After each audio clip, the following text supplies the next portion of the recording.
स्वागत है future focus class में। तो जैसे हम लोग का प्री क्रैश कोर्स प्रारंभ हो चुका है, जिसका ओपनिंग 17 तारीख से था। और हम लोगों ने जो बातें की थी सोशल साइंस के बारे में, और उस सोशल साइंस का हम लोगों का जो क्लासेस चल रही थी, तो चल रही थी इकोनॉमिक्स का, जहाँ से हम लोग पिछले क्लासेस में डिस्कस किया। उसके बाद आज जो है उसका डिस्कस किया जाएगा। तो सबसे पहले आपसे मेरा रिक्वेस्ट है, आज्ञा भी है, कि आप जो है अपने दोस्तों में हमारी इस संस्था को शेयर करें। और अगर आपको दिया फ्री क्रैश कोर्स का लाभ उठाना है, तो हमारे जो फ्यूचर फोकस क्लास ऐप है, इसको प्ले स्टोर से डाउनलोड करें।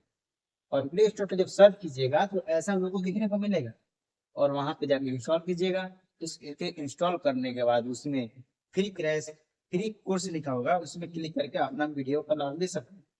तो जो बच्चे अभी तक ज्वाइन नहीं करे हैं, उनको ज्वाइन कीजिए। आपके दोस्त भी होंगे। यानी कल हमने आपको बताया था कि आपको प्रण ले लेना है कि हमें 10 बच्चों में शेयर करना है। यानी एक व्यक्ति 10 बच्चों में शेयर करेगा, क्योंकि ये फ्री है। ऐसा तो नहीं हम बिजनेस कर रहे हैं। एक क्रैश कोर्स है, कैश कोर्स नहीं हमारा। तो अब है आप पर निर्भर, आपको शेयर करना है और हमारी मनोबल को बढ़ाना है। चलिए, तो जो हमने बातें की थी उसके आगे से हम लोग उसके स्टार्ट कर रहे हैं। कि कल जो है हम लोगों ने पूरी जो है आर्थिक विकास के बारे में पढ़ लिया था। यानी सतत विकास, योजना आयोग, इन सभी को पढ़ लिया था। हम लोग का बचा क्या था? हम लोग का बचा था मौद्रिक विकास। और मौद्रिक विकास से हम लोग पढ़ना प्रारंभ हुआ।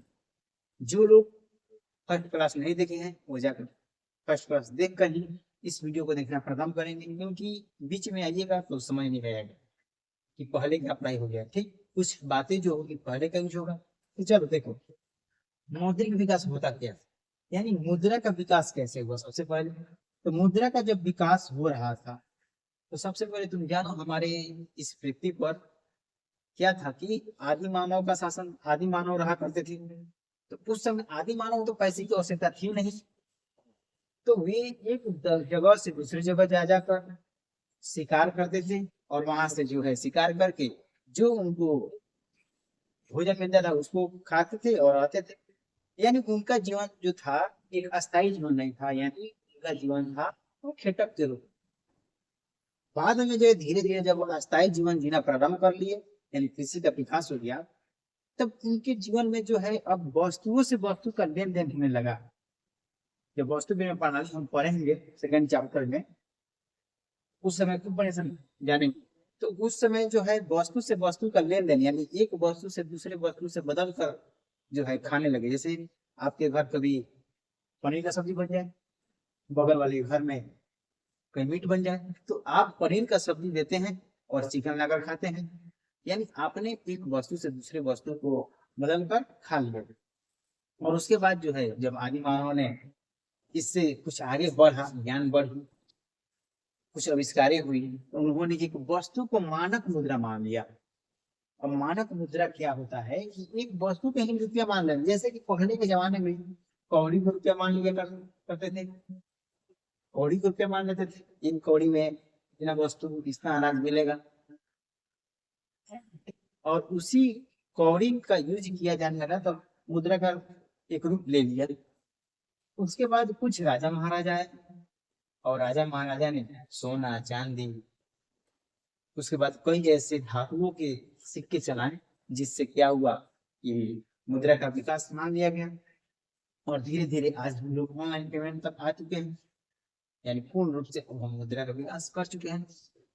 तो वही है मौद्रिक विकास, यानी जो पहले आदि मानव के समय से और अभी तक जो हम लोग पेमेंट के तौर पर यूज करते हैं, इन सभी को हम कहते हैं मौद्रिक विकास। तो देखिए क्या होता है, जब मुद्रा का विकास नहीं हुआ तो लोग वस्तु से वस्तु का लेन देन करके अपने आवश्यकता की पूर्ति करते थे, जिससे वस्तु विनिमय प्रणाली कहा जाता है।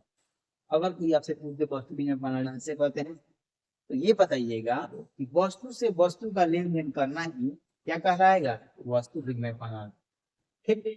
लेकिन बाद में क्या हुआ कि सरकार की स्वीकृति और जनता के विश्वास से, सरकार की स्वीकृति और जनता के विश्वास से जो वस्तु का चालन हुआ, उसे ही मुद्रा कहा गया। जैसे मान लीजिए आप जो 10 रुपए का नोट देखते हैं, सरकार कह रही है कि इसे स्वीकार करो। कौन कर रही है? सरकार। लेकिन जनता को ये स्वीकार नहीं मान रही है, कि वो नहीं मान रही कि 10 रुपया है, हम नहीं मानेंगे, ये नहीं चलना चाहिए। तो इस समय क्या होगा? इस रुपया को नहीं चलाया जाएगा, क्योंकि जनता का विश्वास नहीं है। यहाँ पर देखिए क्या बताया जा रहा है कि जनता का विश्वास होना चाहिए, तो जनता का विश्वास नहीं। ठीक उसी प्रकार से अगर यही 10 रुपया जो था सरकार भी मान ले और जनता भी मान ले, इसका चलन हो जाएगा, यानी वस्तु जो है अब रुपया से या मुद्रा से खरीदना प्रारंभ हो जाएगा। तो बाद में जो है क्या होगा कि सरकार की स्वीकृति और जनता के विश्वास के द्वारा यानी मुद्रा का विकास किया गया, जिसे हम मौद्रिक प्रणाली पर। ठीक, अब नेक्स्ट में बढ़ते हैं। अब चलता है कोर बैंकिंग, यानी अब रुपए पैसे की ओर थोड़ा सा ध्यान दिया जाएगा। कोर बैंकिंग प्रणाली क्या होता है? जैसे मान लीजिए आपके घर में आपके भाई होंगे जो चले गए होंगे दिल्ली किसी न किसी एग्जाम की तैयारी करने या पढ़ने। आप हैं बिहार में, ठीक है? दिल्ली से आपके भाई ने कॉल किया कि भैया थोड़ा सा रुपया भेजिए कि हमें आवश्यकता है, कोई ना कोई आवश्यकता होगा, या किताब खरीदना होगा या ना कोई काम करना होगा, कोचिंग फी भी देना होगा। तो आपने यहाँ बिहार में सुना और तुरंत अपने पिताजी से मांगे, हम रुपया दीजिए, भैया मांग रहे हैं।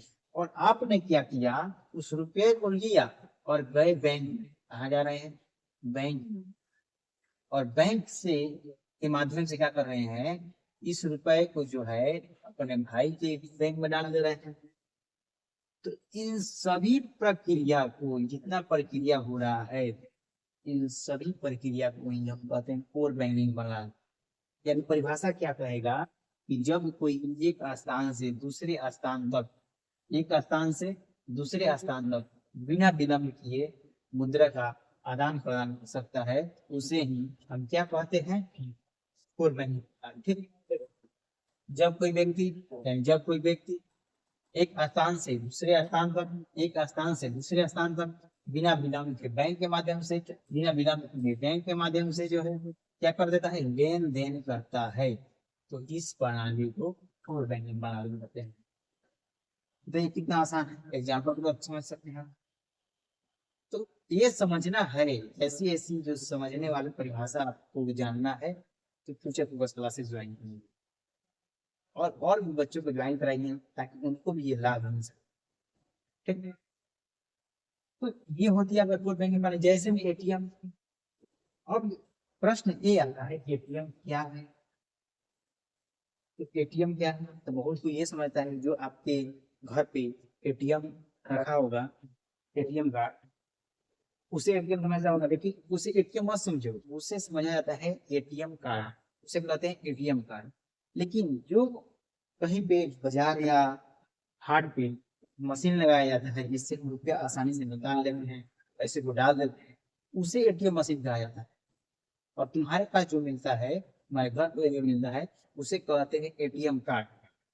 तो देखो एटीएम क्या है? तो एटीएम का फुल फॉर्म होता है ऑटोमेटिक टेलर मशीन, यानी स्वचालित मशीन। तो ऑटोमेटिक टेलर मशीन जो है, एटीएम जो है एक कंप्यूटरीकृत मशीन होती है, यानी जो मशीन लगी है हाट और बाजारों, वो कंप्यूटर की तरह काम करती है, जो लोगों को विभिन्न बैंकों से, बैंकिंग सिस्टम से लेन देन करने में क्या करती है? मदद करती है। और वह बैंकिंग सिस्टम से लेन देन किससे होता है? एटीएम कार्ड से। इससे एटीएम कार्ड से। तो बैंक अपने ग्राहक को क्या करती है? एटीएम कार्ड दी हुई होती है, जिससे एटीएम मशीन में डालकर हम पैसे लेन देन कर सकते हैं। एटीएम क्या है? एटीएम का फुल लिखिए, प्रश्न पूछेगा, पूछता भी है एटीएम किसे कहते हैं, या एटीएम क्या है, लिखिए क्या? एटीएम का फुल फॉर्म स्वचालित मशीन यानी ऑटोमेटिक टेलर मशीन कहा जाता है। यह एक कंप्यूटरीकृत मशीन है। एटीएम मशीन से हम रुपया का लेन देन कर सकते हैं, जिसके लिए बैंक एटीएम कार्ड दी हुई होती है, जिसके माध्यम से हम एक स्थान से दूसरे स्थान बिना विलंब किए पैसे को आदान प्रदान कर सकते हैं। क्या लिखिएगा, आपको नंबर मिलेगा। ठीक है, नेक्स्ट प्रगति की ओर बढ़ते हैं तो उसमें है बैंकिंग प्रणाली।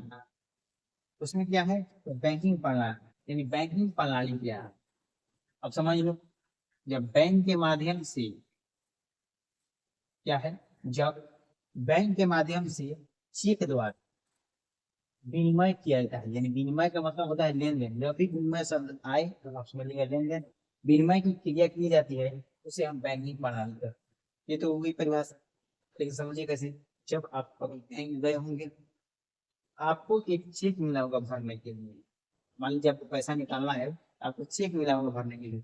यहाँ पर लिखा रहता है शाखा, यहाँ पर लिखा होता है डेट, यहाँ पर लिखा होता है अमाउंट, ये लिखा रहता है शब्दों में, और यहाँ पर लिखा रहता है अंकों में अमाउंट। ठीक, यहाँ पर लिखा रहेगा आपके अकाउंट नंबर, और यहाँ पर आप करिएगा सिग्नेचर, और फिर पलट के इस पर दूसरी सिग्नेचर कीजिएगा, और जो है आप ले जाकर जो वहाँ बैठे हुए काउंटर दीजिएगा, आपको पैसा निकल जाएगा। तो ये प्रक्रिया जो है बैंकिंग प्रणाली है। यही प्रक्रिया हो रही है बैंक के माध्यम से। किस माध्यम से? बैंक में आप जा रहे हैं, बैंक के माध्यम से चेक के द्वारा विनिमय किया जाता है, उसे ही हम क्या कहते हैं? बैंकिंग प्रणाली।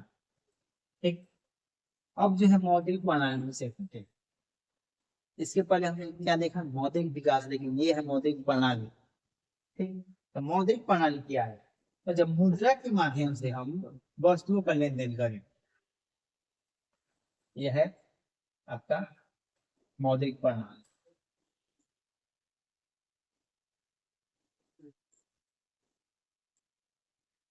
मौद्रिक प्रणाली यानी मुद्रा के माध्यम से हम वस्तुओं का लेन देन करें, उसे हम क्या कहते हैं? मौद्रिक प्रणाली। यानी जब आपको कोई वस्तु की आवश्यकता होती होगी, जैसे मान लीजिए तो मन करता होगा कि कोई भी वस्तु है, जैसे मोमोज है, एग्जाम्पल ले लेते हैं, बहुत अच्छा चीज नहीं है, लेकिन मान लेते हैं मोमोज आपको खाने का मन हुआ, तुरंत आपने गया दुकान पर, अब दुकान पर आप कह रहे मोमोज ले लीजिए हमको खाने के लिए, तो क्या कहेगा? पैसा, यानी हमको कुछ पैसा दीजिए। आपने तुरंत 10 का नोट दिया या 20 का नोट दिया और उससे मोमोज ले लिया। तो ये जो जितने सिस्टम आपने प्रक्रिया में लाया, इसको ही कहते हैं हम मौद्रिक प्रणाली।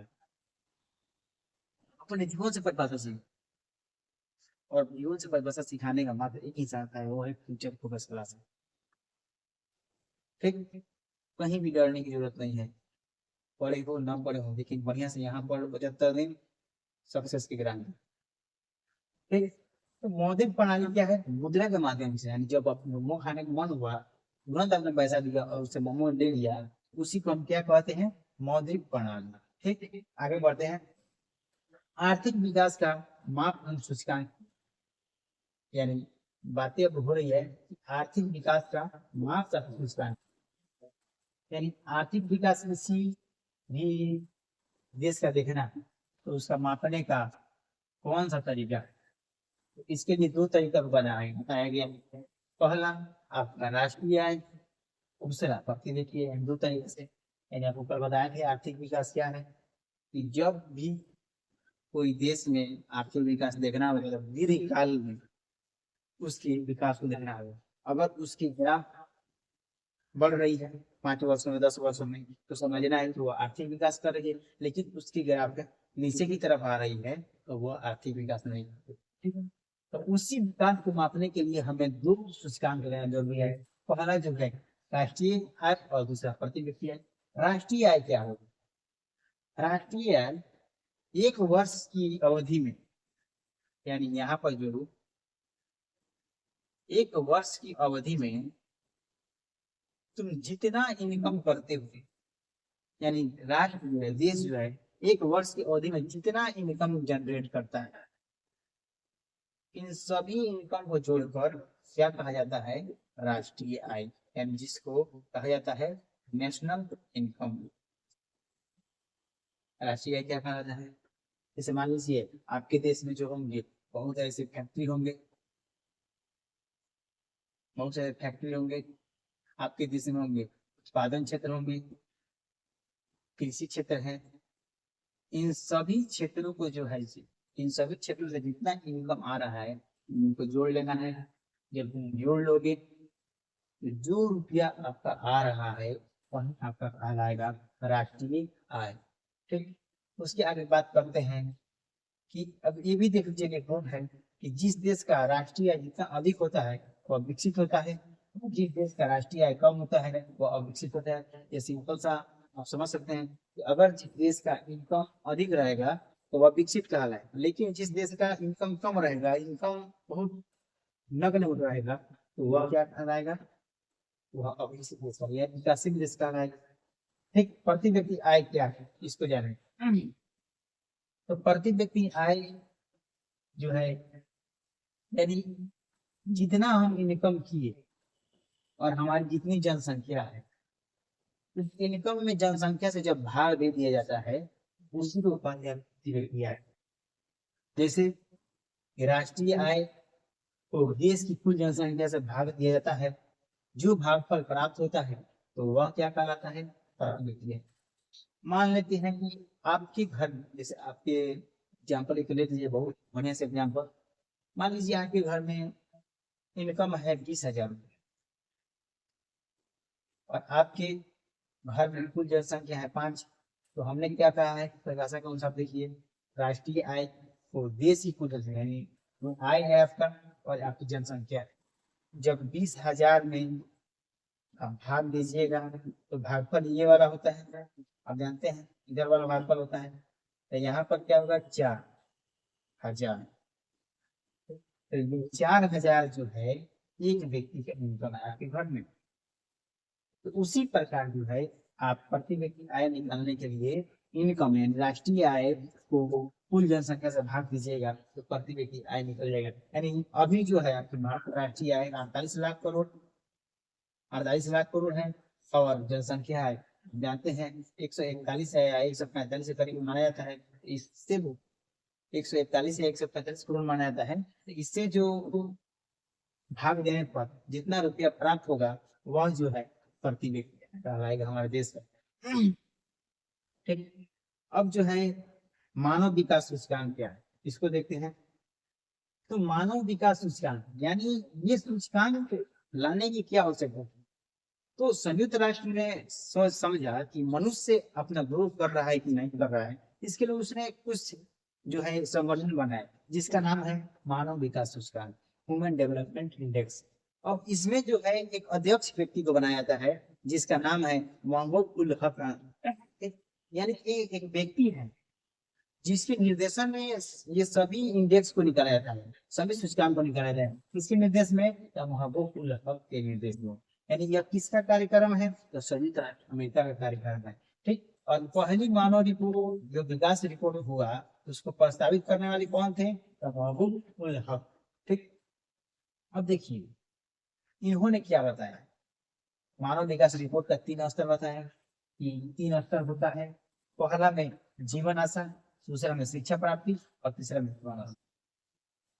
यानी किसी व्यक्ति का जीवन आशा कितना है, उसकी शिक्षा प्राप्ति कितनी है और जीवन स्तर कैसी, यानी किसी व्यक्ति की जीवन आशा, उसकी शिक्षा प्राप्ति और जीवन स्तर कैसा है, तो इसको जो है सभी को जोड़ लेगा तो वही कहलाएगा तुम्हारा HDI यानी ह्यूमन डेवलपमेंट इंडेक्स। वही ह्यूमन डेवलपमेंट इंडेक्स यानी मानव विकास सूचकांक, तो वही बताता है जीवन स्तर सूचकांक को जोड़ लो, शिक्षा प्राप्ति सूचकांक को जोड़ लो और जीवन स्तर सूचकांक को जोड़ लो, तो जोड़ने से जो है आएगा वह कहलाएगा HDI यानी ह्यूमन डेवलपमेंट इंडेक्स।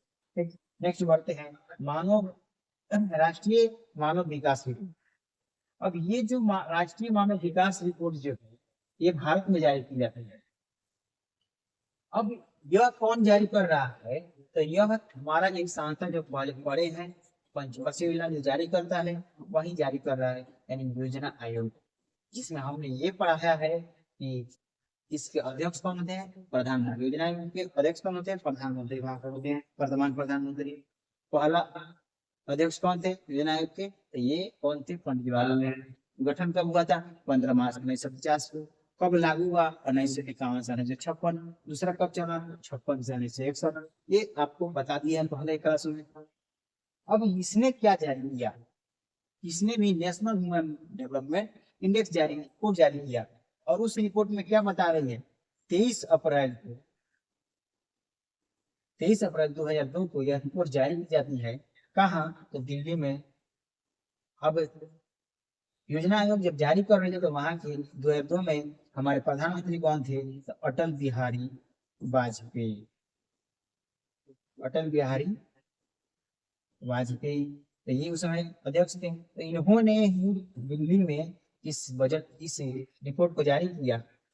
और इस रिपोर्ट में क्या कहा गया, इस रिपोर्ट में ये कहा गया कि जो केरल है, गोवा है, इसका इनकम जो है अधिक है, लेकिन वहीं आपके बिहार, मध्य प्रदेश, असम, राजस्थान, उत्तर प्रदेश, इन सभी राज्यों का इनकम जो है सबसे कम है, जिसका एक रूप दिया गया जिसको कहा गया बीमारू राज्य, जिसको कहा गया बीमारू राज्य। अब देखिए बीमारू राज्य का फुल फॉर्म क्या होता है, देखिए तो बीमारू राज्य का फुल फॉर्म होता है BI से बिहार, M से मध्य प्रदेश, देखो BI से बिहार, M से मध्य प्रदेश, A से असम, R से राजस्थान, U से उत्तर प्रदेश। यानी बिहार गरीबी में भी, यानी कम इनकम जनरेट करने वाला राज्य, तो बिहार राज्य के अंतर्गत आता है कौन, बिहार। ठीक है, तो ऐसी बातें थी। अब जो है हम ये जानने की कोशिश करेंगे कि बिहार में जो है पिछड़ेपन का कारण क्या है, बिहार क्यों पीछे रह रहा है, यानी बिहार अपना विकास क्यों नहीं कर रहा है। इसके कुछ 7-8 पॉइंट होंगे, उसको देख लेते हैं। तो इसमें अब तुम जानते हो कि बिहार की जनसंख्या सबसे अधिक है, बहुत अधिक है। बिहार में जो जनसंख्या दृष्टि है बहुत अधिक है। तो देखो तेजी से बढ़ती हुई जनसंख्या हमारे यहाँ बिहार में, तेजी से बढ़ती हुई जनसंख्या पहली समस्या है। दूसरी समस्या ये है कि आधारिक संरचना का अभाव, यानी पहली ये समझ, यानी हमारे बिहार में जो है अधिक जनसंख्या का विकास हो रहा है। यहाँ के लोग जो है, जो प्रधानमंत्री बोलते कि हम दो हमारे, लेकिन इनका मानना है कि नहीं हम दो और हमारे ये लोग। तो ऐसी स्थिति है, ये कहीं ना कहीं हमारे बिहार को पिछड़ेपन का कारण बना रही है। तो अगर इन लोगों में जागरूकता पैदा हो जाए, शिक्षा प्राप्ति हो जाए, तो शायद जनसंख्या को कंट्रोल हो। तब पहला कारण ये है कि तेजी से बढ़ती हुई जनसंख्या बिहार का पिछड़ेपन है। दूसरा कारण क्या है, आधारिक संरचना का, यानी हमारे बिहार में जो है इंफ्रास्ट्रक्चर अच्छे से विकास नहीं हुआ है। हमारे बिहार में अच्छे से इंफ्रास्ट्रक्चर का विकास नहीं हुआ है, जिसके कारण बिहार पिछड़ा है। सड़कें, रोड, नाले, तालाब, नदी, इन सभी का अच्छे से विकास नहीं हुआ है, जिसके कारण बिहार पिछड़ा है। तीसरी बात बोले कृषि पर निर्भर, यानी बिहार में है जो कम से कम 41% जो जनसंख्या है ना, 41% जनसंख्या है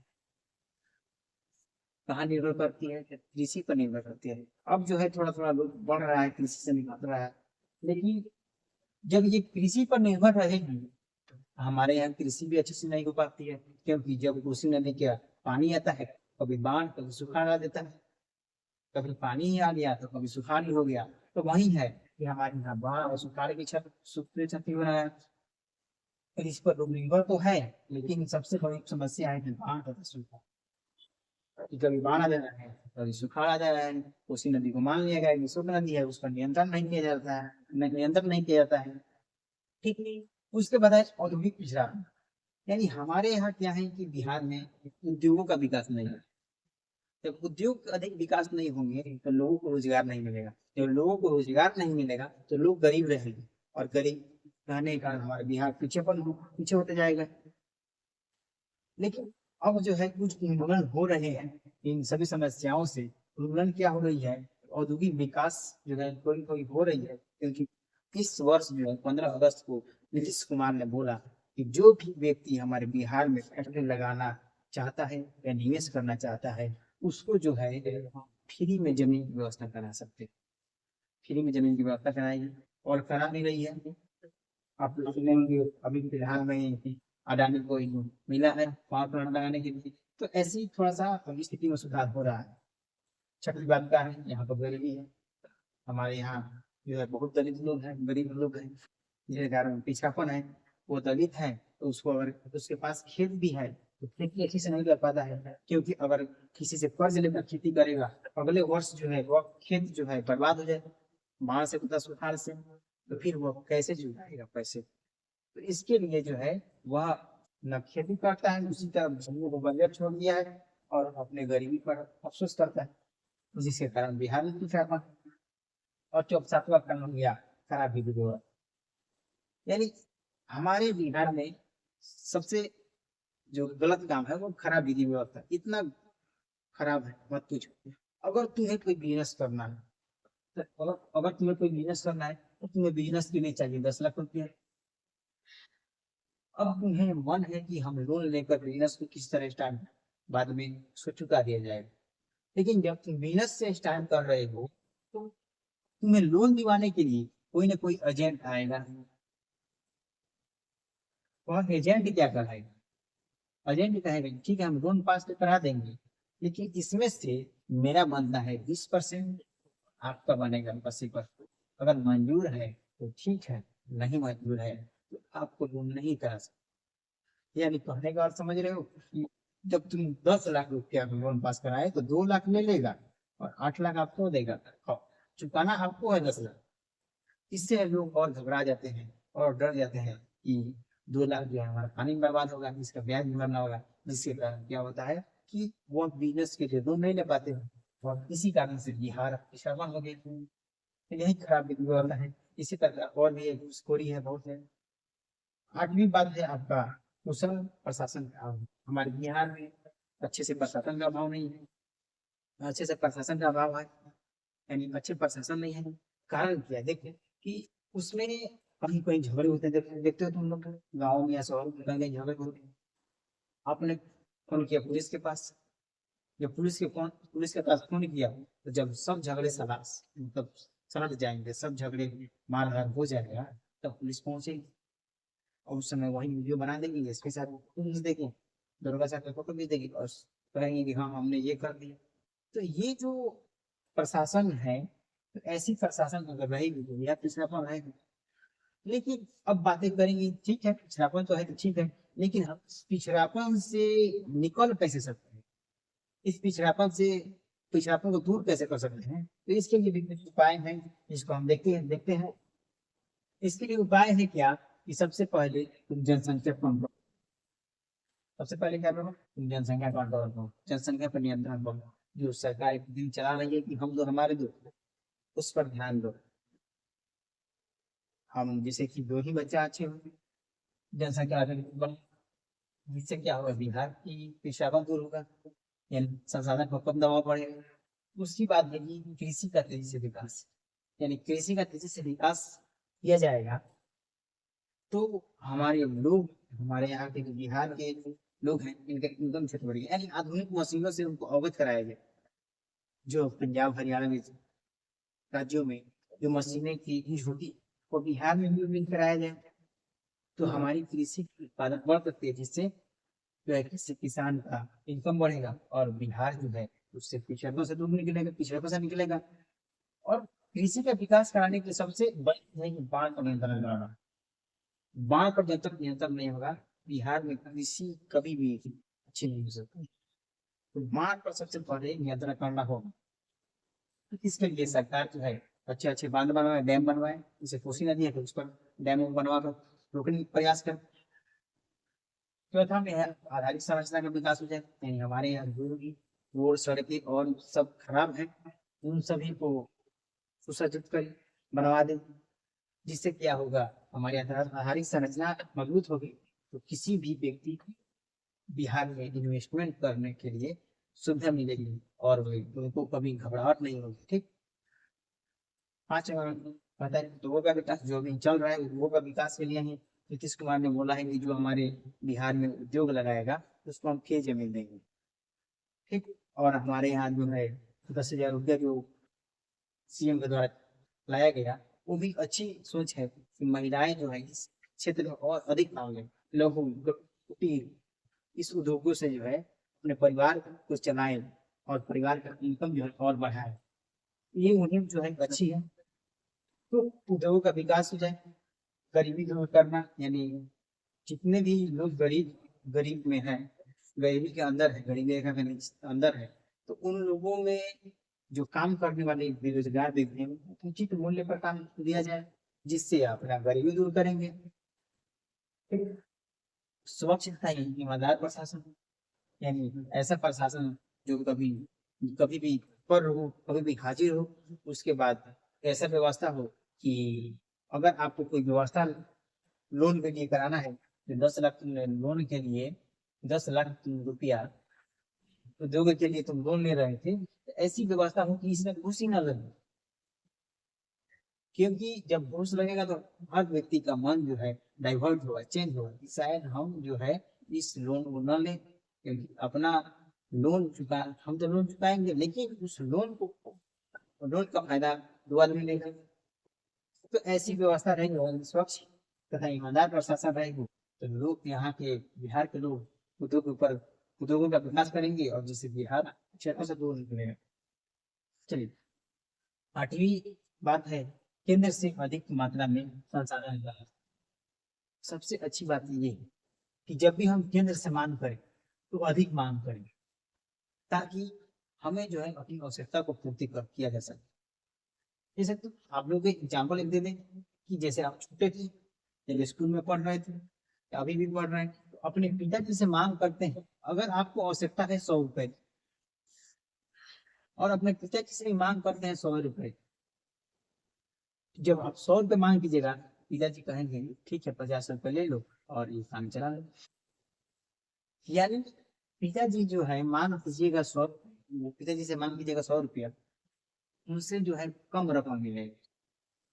इसी प्रकार जो है अगर केंद्र से भी आप मांग कीजिएगा तो वह भी कम देगी, कहेगी इतने में चला लो। लेकिन पिताजी से अगर 100 रुपया निकलवाना है, उनसे मांग करेंगे हमें 200 रुपया, तब पिताजी आएंगे तो कहेंगे ठीक है 100 रुपया ले लो, काम चला। इसी प्रकार जो है हमारी सरकार जो है केंद्र की सरकार से अधिक रुपया मांग करे, आवश्यकता हो अगर 10 करोड़ मांग करे 20 करोड़ की, अगर कम करके देंगे तो 10 करोड़ देंगे 50%, जिससे इसकी आवश्यकता पूरी होती है। तो ऐसी स्थिति होनी चाहिए हमारे बिहार में, केंद्र से अधिक मात्रा में संसाधनों का हस्तांतरण यहाँ मांग करना चाहिए। ठीक। उसके बाद बात कर लेते हैं देश के आर्थिक विकास में बिहार की क्या भूमिका है। कि जो हमारा देश विकास कर रहा है इसमें बिहार की क्या भूमिका है, इसके विषय में बात कर लेते हैं। तो हमारा देश अगर विकास कर रहा है तो आप जानते हैं कि बिहार भी एक बहुत अच्छी जनसंख्या वाला क्षेत्रफल वाला राज्य है। तो अगर किसी क्षेत्र में, जैसे हम एक एग्जाम्पल लेते हैं, अगर मान लीजिए आपका शरीर स्वस्थ है लेकिन आपका कोई अंग जो है उसमें कोई ना कोई बीमारी हो गया है, जैसे मान लीजिए आपका शरीर स्वस्थ है, उंगली में घाव हो गया, अब इस घाव से है आपका शरीर स्वस्थ नहीं रह पाता, कभी ना कभी आपको या दर्द होता रहेगा, घाव दर्द होता रहेगा। उसी प्रकार जो है हमारा भारत जो है अगर खूब विकास कर लेकिन बिहार का विकास नहीं करेगा तो कभी भी विकास नहीं होगा। जैसे आप खूब स्वस्थ हो जाए लेकिन जब आपके अंदर घाव रहेगा तो जरूर आपको तबीयत खराब कर सकता है। तो इसका दो उपाय है, या तो इसको काट हटा दीजिए, या तो इसको काट हटा दीजिए, और दूसरा या तो इसको ठीक कर दीजिए।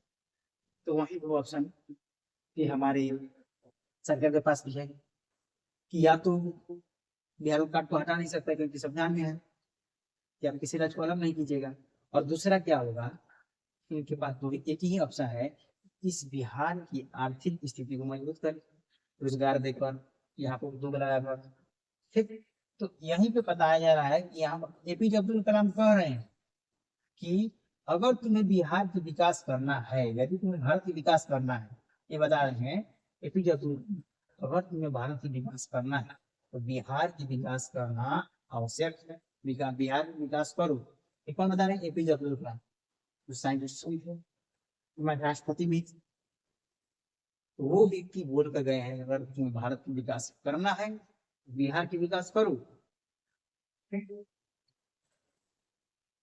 अब देखो गुजरात ने भी गर्मी के बारे में कहा है प्रोजेक्ट में कहा गरीबी के बारे में कि गरीबी जो है कैंसर रोग की तरह है।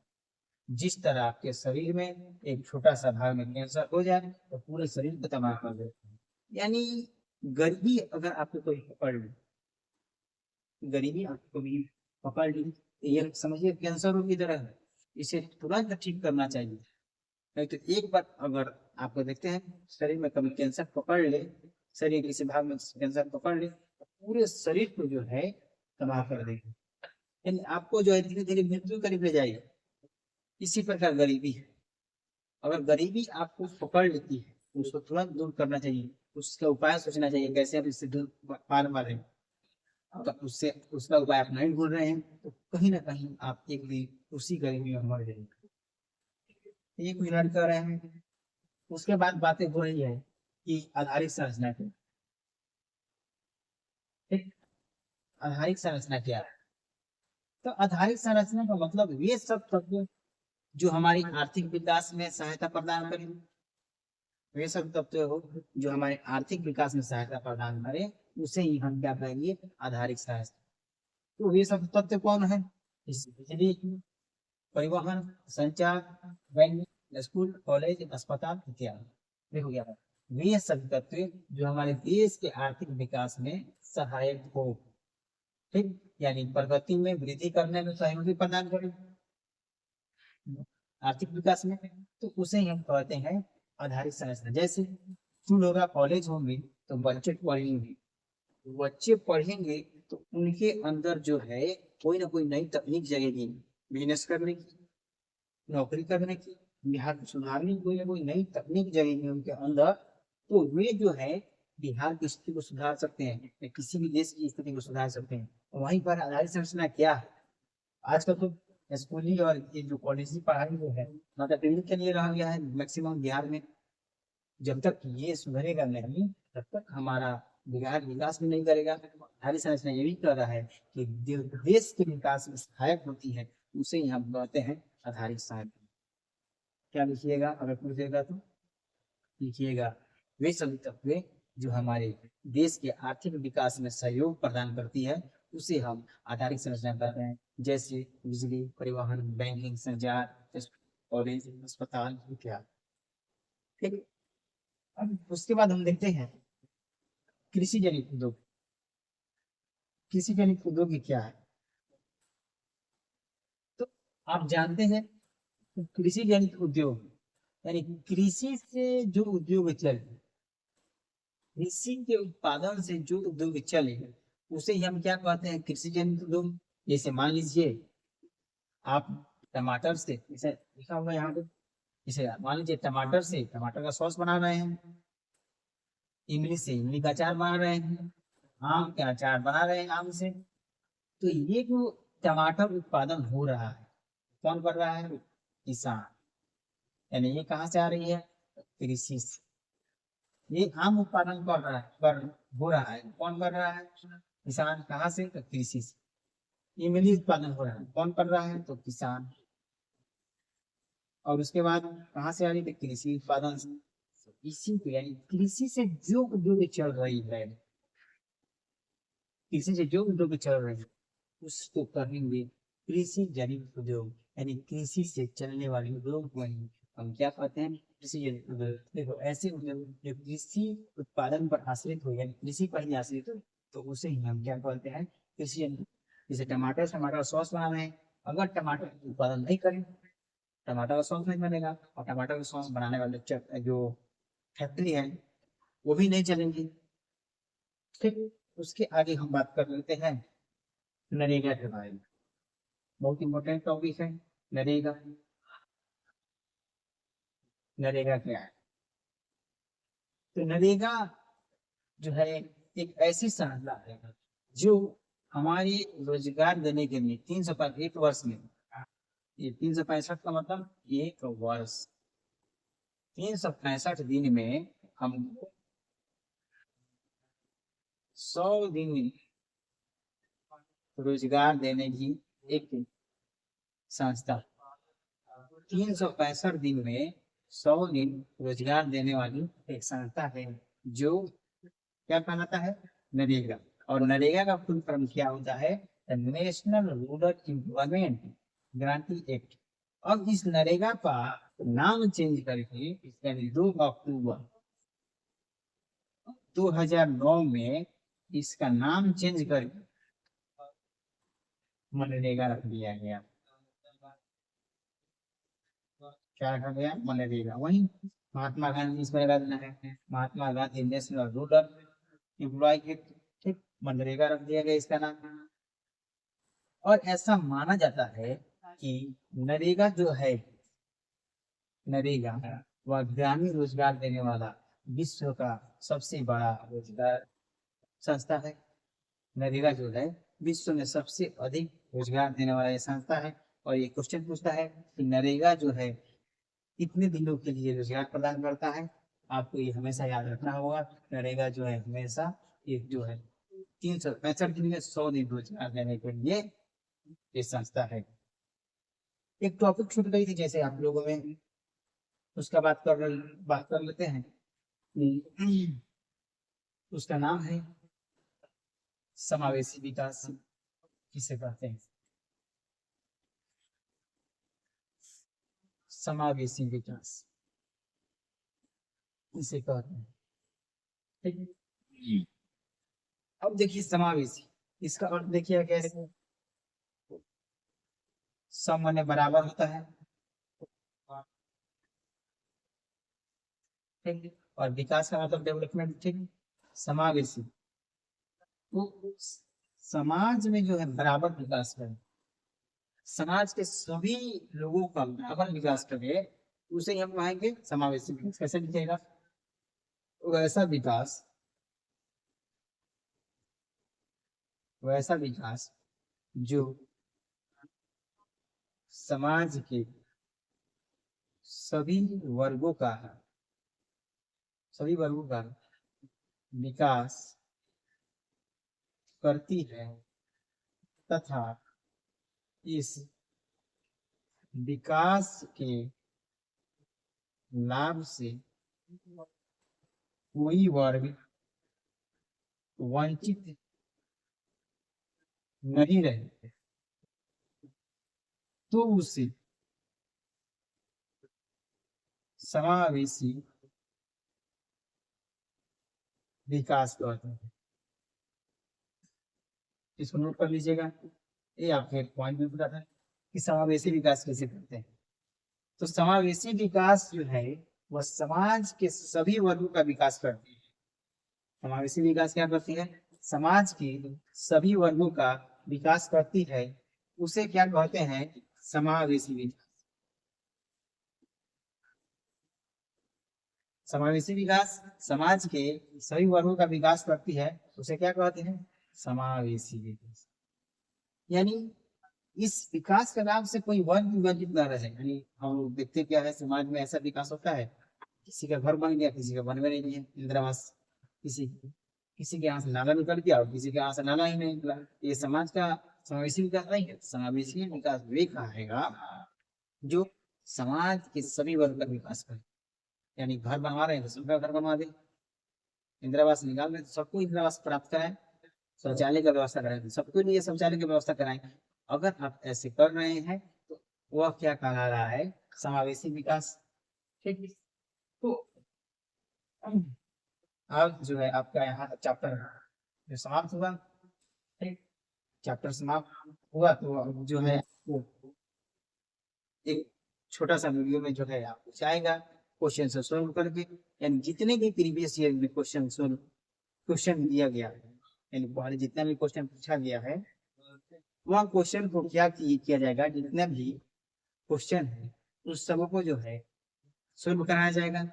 वह जाएगा आपके यूट्यूब पर, आपके फ्यूचर फोकस क्लास ऐप पर भी जाएगा और उसको आप लोग देखिएगा, क्योंकि आपको जो है जितना अभी जो है क्वेश्चन टच कर ले, जितना भी आप क्वेश्चन टच कर ले उतना ही आपके लिए बेहतर है। कम से कम जो है आप रोज एक सेट बनाइएगा, जब हम बनवाएंगे तब आपको ये बुझाएगा कि वास्तव में थ्योरी जो है इतना तगड़ा है। और आपको लग रहा होगा आपने जितना भी पिछले एक वर्ष में पढ़ा और अभी जो आप पढ़ रहे हैं इसमें कुछ ना कुछ अंतर तो दिखाई दे रहा होगा। क्या अंतर है। तो यही बात है। और आपको अगर जो भी बिहार के बच्चे हैं मतलब शेयर नहीं किए हैं वहाँ तक शेयर करना है क्लास 10 में जो 2026 में एग्जाम देने वाले हैं, उनसे कहना क्या है कि जाओ प्ले स्टोर पर और फ्यूचर फोकस सर्च करो, ऐसा लोगो देखो और तुम डाउनलोड करो। उसमें फ्री कोर्सेज होंगे और वहाँ खोलकर तुम अपना फ्री क्लासेस देखना। और एक और बात हम हमेशा बोलेंगे कि आप जो है जो भी व्यक्ति है वो 10 व्यक्तियों में शेयर करना ना भूलें। यानी एक व्यक्ति टारगेट ले ले कि हमें 10 व्यक्तियों के पास शेयर करना है जो भी एग्जाम देने वाले हैं। ऐसे में आपके दोस्त होंगे उन सभी को बताना है कि शिक्षा बांटने से बढ़ती है। अगर आप नहीं बांटिएगा तो आपकी शिक्षा नहीं बढ़ रही, समझिए। उस सब जगह शिक्षा बांटना है, हर कोने तक, बिहार के हर कोने तक इस मुहिम को पहुंचाना है। हम तो प्रयास कर ही रहे हैं, लेकिन प्रयास में तो मजा आए तब है जब आपके लिए जब हम प्रयास करें तो आप ही हमको साथ दें। तो इस वीडियो को है शेयर कीजिए, इस संस्था को शेयर कीजिए और मिलते हैं नेक्स्ट टॉपिक में। क्लास जो अगला क्लास होगा तो चैप्टर 2 होगा, लेकिन उससे पहले क्या होगा तो इसका जितना भी एक चैप्टर से क्वेश्चन पूछा गया है सब्जेक्टिव, उन सबका हम सोल्यूशन कराएंगे। ऑब्जेक्टिव सोल्यूशन कराया जाएगा तो वो जो है आपके यूट्यूब चैनल में भी जाएगा और आपके प्लेटफॉर्म जो फ्यूचर फोकस क्लासेज है उस ऐप में भी जाएगा। आप लोग देखना ना भूलें। मिलते हैं अगले वीडियो में, तब तक के लिए धन्यवाद, थैंक यू, नमस्कार।